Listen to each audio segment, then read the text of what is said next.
Welcome to part one of exploring Vodun in the Benin Republic. So 2 weeks ago, I went to Africa. I went to the Benin Republic to understand Vodun in a very authentic way. Here in the West, it is completely misunderstood, and I just wanted to go and have that experience for myself. So here is exactly what happened to me. But before that, if you don't know me, my name is Kirsty Harris. I've been on my spiritual journey for the last 10 years, and I've always had a deep fascination around Vodun, voodoo, hoodoo. I've always just been super interested.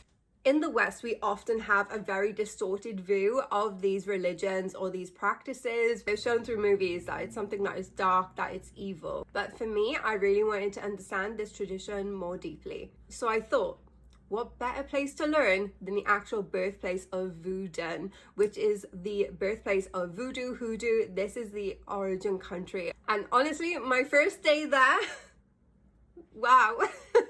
I arrived and it was really beautiful. Like, I felt like instantly at home. I felt like in the first hour I had snapped into just being there and just really enjoying everything that was available to me. So one of the first things that we did was we kind of went out to explore the local area in Kotanu, which I know I've butchered that, but we went out to explore the local area. And the people are just so warm, so inviting, so open to speaking with you, even if you don't speak French. So local languages here would be French and Fon. We went to a couple of the local markets. I went to like the art market where you got to see lots of beautiful things. But obviously I went for the purpose of Vodun, so I wanted to go and see a fetish market.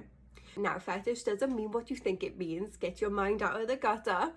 Fetish literally means Vodun. So when I went to this market, it was a really intense experience because it was in a bit of a hidden area. This is a really authentic market, which if you don't know about it, you wouldn't be able to find it as a traveler. But thankfully, I had an amazing tour guide that knew the area incredibly well. So we went into this market and the things I saw were a bit shocking. I'd seen them online, but it's so different to actually being there in person and seeing these things, right? Because a big practice about Vodun is animal.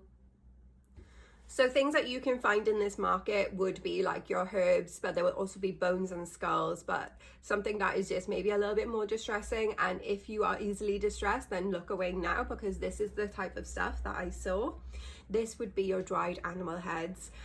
So I saw monkey, baboon, a horse head, I saw cats, I saw dogs, and it was quite distressing and quite an intense environment. Like, the people who were manning the stalls really didn't want you to take any photos or to like draw any unnecessary attention.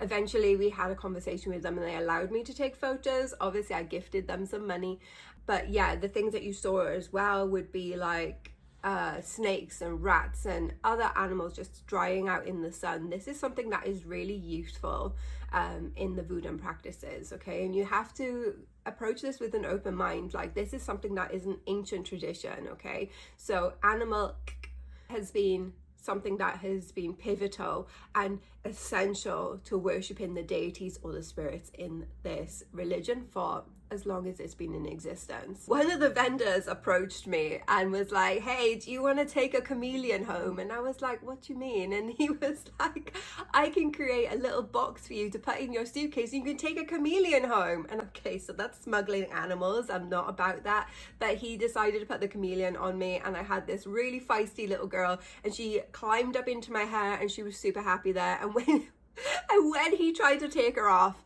she bit him, which I was like, I would not bite this man. Pretty nice, and explaining the voodoo market. At the end of that experience, you know, you kind of also see a lot of different animals that are dead, but also you see live animals as well. So there were live chickens, birds, there were even kittens and cats that were in cages ready to be sold for, you know, you kind of read about these things online, you see them online.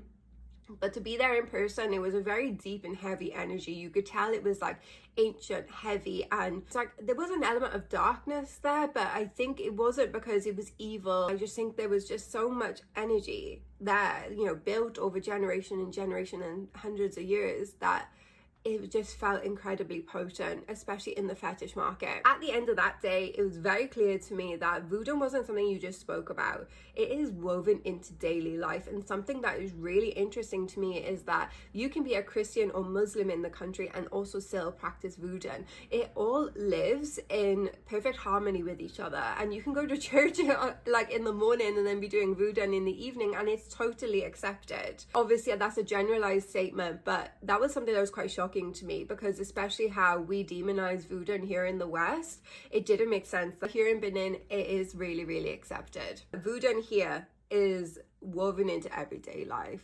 It's a living spiritual tradition. And that was only the first day, guys. This was just the warm-up for the rest of the trip, so make sure you come back for part 2, because it just gets wilder and wilder.